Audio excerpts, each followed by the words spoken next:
Evangelista. Magandang araw po. Sa bahagi tayo po ngayon ng sa local Santa Cruz government unit, Marinduque nandito po ang sa ating gawang Vice Mayor, launching na Honorable water Geraldine treatment Morales system po. for swine and meat products. Samahan niyo po kami sa isang special kabays pong ito. Bukal Mercy Rihano po, good morning po.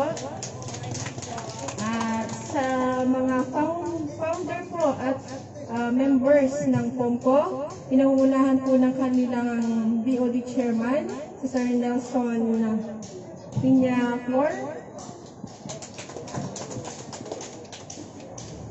si Vice Mayor Reynaldo Real po, sorry po, pinamood ko po kayo.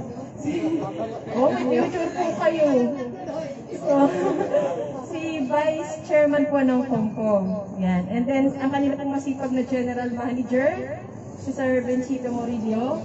And then, kasama din po natin ang ating Managing Director po ng Marinduque News Network, si Sir Adrian Rosales.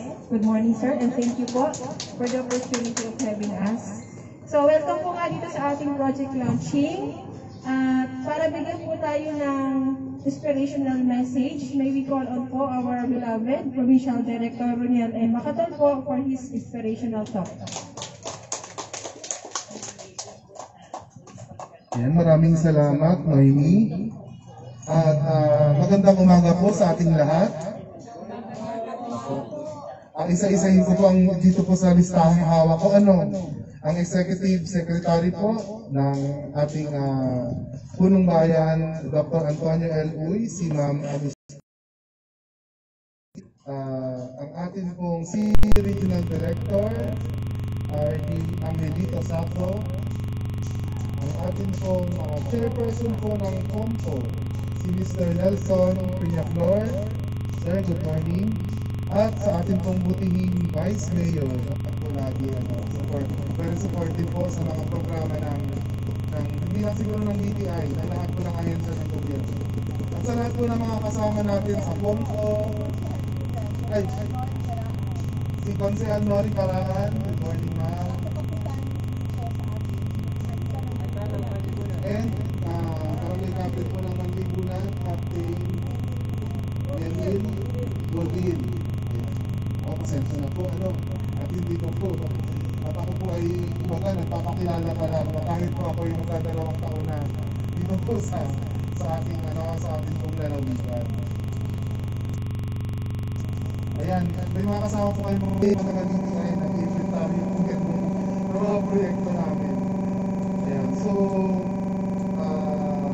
ngayong araw po ay papasinayahan po natin itong shared service facility or water treatment system, or doon po sa mga gaps in production ng mga sektor na prioridad po sa ating pong, hindi na po sa ating bayan, hindi po sa ating lalawigan. So, alam po natin na marami pong issue na nakaka-apekto ngayon sa sektor ng swine industry sa atin, pero po siguro po ito yung isang paraan din namin para po kahit pa paano ay makatulong na maibisan po yung ating mga suliranin. So, ang proyekto po na ito ay kumbaga, actually po ito, RD. Naunahan po kami dito ng aming RD.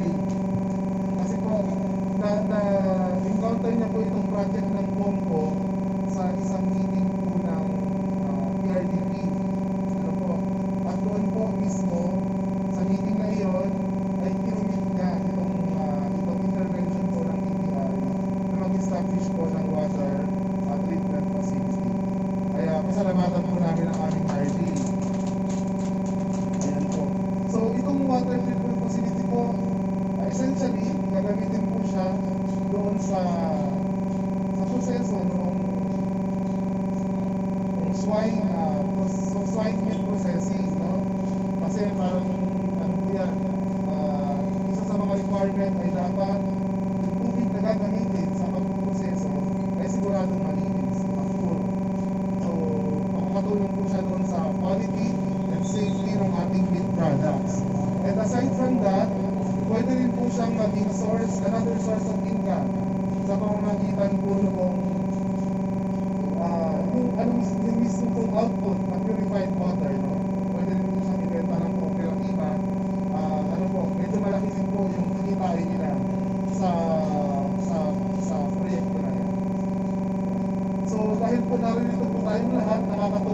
na inili-launch po natin yung programa, itong proyekto, nakasama po ang iba't ibang ahensya, no? Mula po sa lokal, pribadong sektor, at sa national, sa pamamagitan po ng ating Cooperative Development Authority. Nandiyan din po ang ating sangguniang panlalawigan, no? Si Bukal Mercy.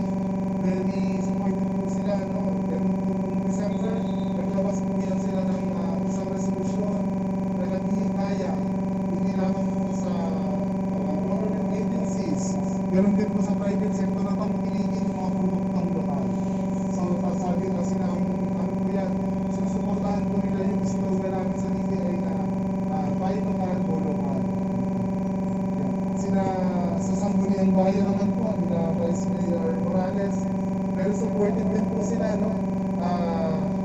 Sa noong pong panahon ng pandemya na nahihirapang mamili yung ating mga kababayan at mataas ang presyo ng pamasahe, mataas ang presyo ng bilihin, sinasamahan po kami mismo ni Vice Mayor sa programa po namin Diskwento Caravan para po maihatid maski po sa mga kababayan po natin sa Hongkong at Maliwaya yung murang bilihin, no? Hindi na po nila kailangan tumawid sa mainland para po makapamili ng mura. Dinala na po namin sa kanila yung produkto at yung service. At hanggang ngayon po, no, sa proyekto pong ito, may isa pa po tayong proyekto, yung Choice Stock Meat Center. Very supportive din po sila, no, na aprubahan po yung proyekto na iyon. Very instrumental po ang ating Sangguniang Bayan. Kaya po, sabi ko nga po, nakakatuwa na nandito tayong lahat kasi po tayo pa rin po yung tuloy-tuloy na tututo at magtutulungan doon pa po sa mga ibang proyekto para naman po doon pa sa ibang sektor ng ating bayan. Kanina po kausap namin yung mga nasa fishery sector, nasa yung mga toda natin, yan. Sila pa po yung mga susunod natin tutulungan, no, sa mga darating na araw. Kaya po, mula po sa amin sa Department of Trade and Industry, ang pagbati po namin sa POMCO, congratulations po sa inyo at maraming salamat po doon sa pagtanggap dito sa proyektong ito kasi po ito po yung isang senyales na tinitingnan namin na magpapatuloy, no, magiging sustainable po yung proyekto dahil nandiyan kayo yung hahawak ng project at mayroon po tayong commitment, no? Kaya po may ceremonial sa inyo na ipapagawa po sa ating Sinohini ay yun na po yung simula ng pagtupad natin sa mga responsibilidad natin sa proyekto. So sana po ay hindi po ito yung huling pagtatapang palad natin. Marami pa po aming programa at servisyo na handa pong ibigay, no, sa abot po ng mandato at ng nakakayahan po ng Department of Trade and Industry. And with that po, maraming salamat po. Magandang umaga po sa ating lahat. Maraming salamat po, PD Runel, sa iyo pong makapagpagpunta ng mensahe. Tunay nga po na ang DTI po ay naandyan lang para kayo po ay kabayan suportahan sa mga proyekto po na iganais natin. So, isa din po sa, bagamat ang DTI po ay ang alam ng iba ay mga business permit lang yung pinabigay.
sabi ko nga sana makabalik ako para makita si Chairman.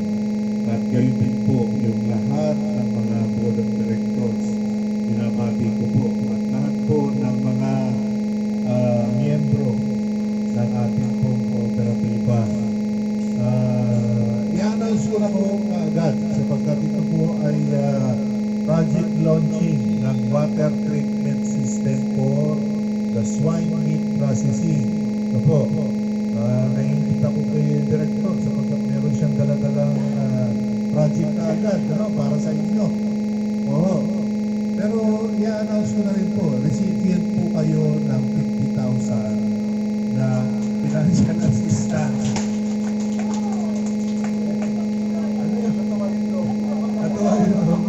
Recipient po kayo, basta pupunta po yung kinatawan ninyo sa Arindukay, sa Romblon. No, sa Romblon, no. Sino bang kakatawan? Yan. Pumunta lang po kayo kasi naisabit na ninyo yung dokumento, no, na kailangan, yung requirements. At may bipirmahan daw akong MOA. Pagkapirmahan ko na ho yan, pagkakumpleto na, bagamat ang iaabot sa inyo roon ay yung checking malaki. Basta pirmahan nyo lang mo yung voucher, recipient po kayo yung checking maliit. Kasabot po yung maliit, kasabot po yan sa land bank. Yung malaki, itago na lang. Sensya na ho kayo, maliit lang ang nakayanan. Pero makakatulong po yun sa inyong pagbanga, sabi nga. Napakaganda po sapagkat kayo po ay hindi nawawala ng pag-asa. Sabi ko nga, ang tao po kasi na sumusuko kaagad sa mga pagsubok ay madali pong maibubo talaga ng mga problema kung sumusuko kayo. Pero sa inyong samahan, sabi nga, patuloy kayong nandyan at nagpipilit na mabuhay ang inyong kooperatiba, ang samahan. Kaya naman po kami sa gobyerno ay nandito po nakagapay. Sabi ko nga kanina, kung nagpapaliwanag ako sa mga taga-palengke po, hindi po malalaman ng gobyerno kung ano ang pangangailangan ninyo. Tulad po nitong project na ito na pinagkakalob sa inyo ng TTI. Hindi rin po malalaman ng CDE kung ano ang inyong